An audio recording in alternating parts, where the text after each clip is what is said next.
بسم الله الرحمن الرحیم. ملګرو په دې سکرین باندې به تاسو د قاری صاحب وینئ. پولیسو نیولې دی، جیل ته راوړی دی. اخر کار دا څه واقع شوې ده په سوشل میډیا ډېر زیات چلیږي، نو زه هم غواړم چې تاسو ته مکمل واقعه بیان کړم. دا چل شوی دی تیمرګري سره تعلق لرونکې دا کومه ماشومه به هم تاسو ته ښکاري. دا ماشومه د یتیمه عایشه نومې دی، 8 کاله عمر یې دی. نو مور او پلار د دې نشته، نو دا چې کوم خپلوان دي هغه یې راوړی ده او په یتیمخانه کې، یو پرایویټ یتیمخانه کې چې ده هغه داخل کړی ده. نو یو څو ورځې د دې شوي دي. نو کله چې سهار بیا د مدرسې دا کم یا د یتیمخانې دا کم کسان چې دي دا ورتله، نو دا ماشومه دننه هغه مړه پرته ده.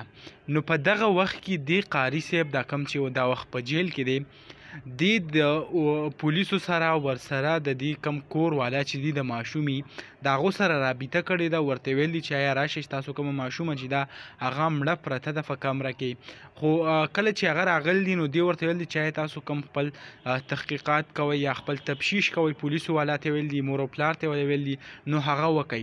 خو هغو په هغه وخت کې څه نه دي ویلي. او ماشومه چې کوم د هغه یې اوچته کړې ده، وړې ده.